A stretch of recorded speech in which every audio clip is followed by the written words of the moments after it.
Good afternoon student. आज हमारा topic है DC shunt motor. DC shunt motor के बारे में पढ़ते हैं कि यह मोटर कहाँ यूज़ की जाती है। ये इसका सर्किट डायग्राम दिया हुआ है। ये जो बीच में दिया है वो आर्मेचर है। आर्मेचर के दो पॉइंट है A1 और A2।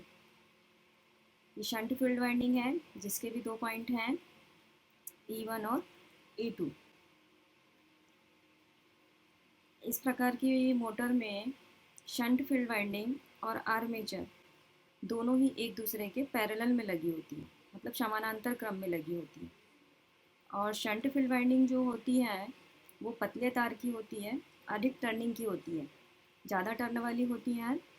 और तार जो होते हैं वो पतले यूज़ किए जाते हैं, जिससे इसका प्रतिरोध जो होता है वो अधिक होता है। ये जो आर्मेचर दिखाई दे रहा है, इस आर्मेचर में लेप या वेव प्रकार की वाइंडिंग की जाती है। इस प्रकार की जो मोटर होती है, इन मोटर की जो गति होती है वो स्थिर प्रकार की होती है, मतलब एक समान गति में ये घूमती है। चाहे आप लोड को बढ़ाओ या कम करो, इनकी स्पीड बहुत कम बदलती है, नहीं के बराबर बदलती है। मतलब 95% ही इनकी गति पर फर्क पड़ता है, लेकिन इसकी गति जो होती है वो स्थिर प्रकार की होती है, एक समान बनी रहती है।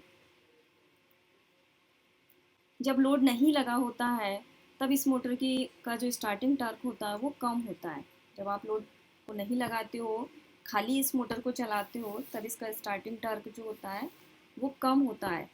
पर अगर आप पूरा लोड लगा देते हो, जितना उस पर लोड लगाना है उतना, जितना उस पर लोड लिखा हुआ है कि कितना लोड आप लगा सकते हो, कितना एचपी का लोड आप उस पर लगा सकते हो, तो अगर आप पूरा लोड लगा देते हो तो इसका स्टार्टिंग टॉर्क जो होता है वो 1.5 गुना बढ़ जाता है लोड लगाने के बाद। जब लोड नहीं लगाते हैं तो इसका स्टार्टिंग टार्क कम होता है। जब आप पूरा लोड लगा देते हो तब इसका स्टार्टिंग टार्क जो होता है वो 1.5 गुना बढ़ जाता है। जैसे ही आप मोटर को चालू करोगे लोड लगाने के बाद, ये 1.5 गुना अधिक इसका स्टार्टिंग टार्क होगा। इसका यूज़ कहाँ किया जाता है?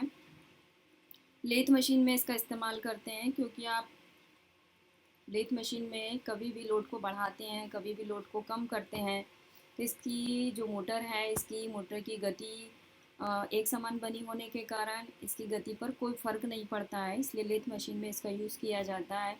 मशीन टूल बनाने वाली मशीनों में इसका इस्तेमाल किया जाता है, जहाँ मशीन टूल बनाए जाते हैं।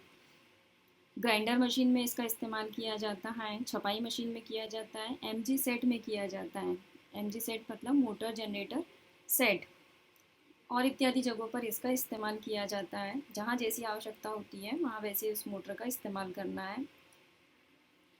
ये साइड वाले चित्र में देखिए, इसमें आपको टर्मिनल दिखाई दे रहे हैं। इस मोटर में भी 4 टर्मिनल होते हैं, A1, A2, E1 और E2।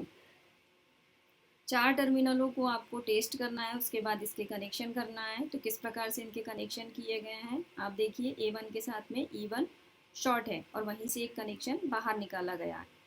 तो इस चित्र को देखते हैं, ये A1 है और ये आपका E1 है।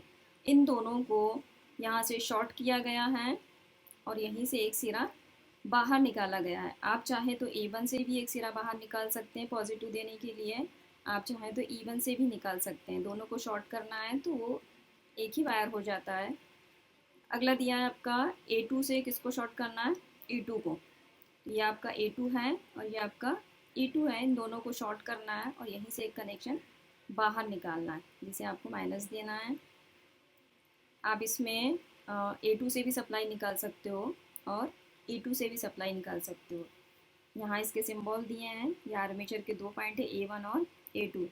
ये आपका है शंट फील्ड वाइंडिंग, जिसमें ज़्यादा टर्निंग होती हैं और पतले तार की होती हैं, जिसे अपन ने क्या नाम दिया है टर्मिनलों को? E1 और E2। बस आज के लिए इतना ही। Thank you.